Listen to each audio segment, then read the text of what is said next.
Welcome to the third video in this learning series on assessment and new curriculum in Edmonton Catholic Schools. The information in this series was presented to administrators and teachers during the 2022-2023 school team sessions for new curriculum. Today we will be building off of knowledge we acquired in the video on writing learning intentions and success criteria. Today we will be planning a progression of learning for our students. This progression of learning is anchored in the cusps and thus will be authentic to the learning outcome. The professional learning intention for this video is: we are learning how to dissect outcomes in the new curriculum for teacher and student clarity of the learning outcome. We wrote this learning intention using the Alberta Teacher Quality Standard document. Our outcomes from the TQS are from Standard 3.A. This standard requires that teachers plan and design learning activities that address the learning outcomes outlined in the program of study and foster student understanding of the link between the activity and the intended learning outcomes. Before we begin, I would like to take a moment to present our assessment and reporting team for 2022-2023. We are Jennifer Espejo-Harasimiak, Allison Gabucci, Tracy Halusawascu, and Julia McLeod. So we discussed the language in the learning outcome. Today we would like to introduce you to our refined practice of dissecting an outcome. Alberta Education asserts in their guiding framework document that the learning outcomes in the new curriculum describe what students are required to know, understand, and be able to do by the end of a grade, and that student achievement of the learning outcome must be assessed and reported, page 21. Thus, the cusps are not separate from the learning outcome. The language used in each learning outcome connects directly to the cusps. In the practice of dissecting an outcome, we typically identify the concepts, or nouns, and the skills, or the verbs. The concepts are fleshed out in detail via the knowledge section of the cusps. The skills are fleshed out in the skills and procedures section of the cusps. And both of these sections, knowledge and skills and procedures, work in conjunction with one another to build towards an understanding. And this is detailed in the understanding section of the cusps. To better understand how to interpret the new curriculum for teacher planning, we want to share some information put forth by Alberta Education in their document, the guiding framework for the design and development of the kindergarten to grade 12 provincial curriculum. The front matter of this document shares the research and philosophy behind the structuring of the new curriculum. Alberta Education's thinking in this document can be summarized by this statement made by Oates in 2011. A sequenced progression is best practice among high-performing jurisdictions. With this thinking, Alberta Education writes, the architecture and design of the new curriculum provides a systematic and logical arrangement that is consistent for all core subjects of the provincial curriculum. Moreover, the architecture and design of the curriculum supports a backwards design process. This is from Wiggins and McTee.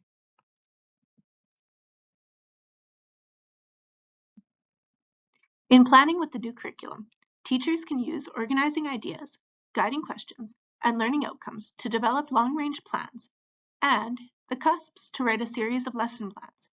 In turn, the information detailed in the cusps can support teacher clarity in what students will know, understand, and do by the end of a learning outcome. In order to dissect our outcome and plan a learning progression, we will be going through the following steps, which will allow us to work our way through the organizing idea, guiding question, learning outcome, and finally to the cusps. This process will then help us to develop our learning intentions and success criteria and guiding questions. For today's session, we will stop at the learning intentions. Step 1. Select an organizing idea. When looking at the new curriculum, find the subject of your choice. In this case, we will be working within grade 1 mathematics. You will see the organizing ideas that span the grade. Read through each idea and select the one that you would like to work with. For this example, we have selected number. Quantity is measured with numbers that enable counting, labeling, comparing, and operating. Copy that organizing idea into your planner under the corresponding heading. Question. You will find this question under the organizing idea. It is important to read and understand the guiding question, as it can be used to support the teaching of your learning progression. For example, we can introduce the question to our students at the beginning of a learning progression and continue to revisit the question as our students develop in their learning. Providing opportunity for students to answer this question at different points in the learning may show their progressional understanding of the learning outcome. Copy the guiding question into the corresponding area in your planner. We will now take a look at the learning outcome in step 3. For this step, we must identify the language in the learning outcome. Before we begin, we need to copy the learning outcome and paste it into its corresponding section of the planner. Now we are going to identify the concepts by looking for the concepts or nouns and the skills or verbs. In this step, we will identify the concepts through the nouns. The concepts are words that reference what the students will know. Remember that they are details in the knowledge section of the cusps. Highlight the concepts in yellow. The skills are the verbs in the learning outcome. They are further detailed in the skills and procedures section of the cusps. They are action words that describe what the students will do. Highlight the skills in blue. Pause this video now and complete steps 1 through 3 if you haven't already done so. Step 4. Select a band of cusps under your learning outcome to work with today. Read through the band to gain insight into the progression of learning. Now for step 5.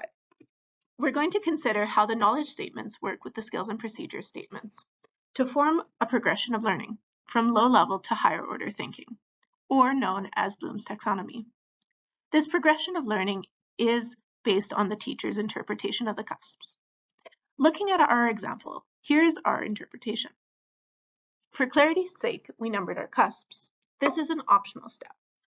When looking at the band of cusps, we saw a pattern, and this followed a logical progression of how the cusps were ordered within this band.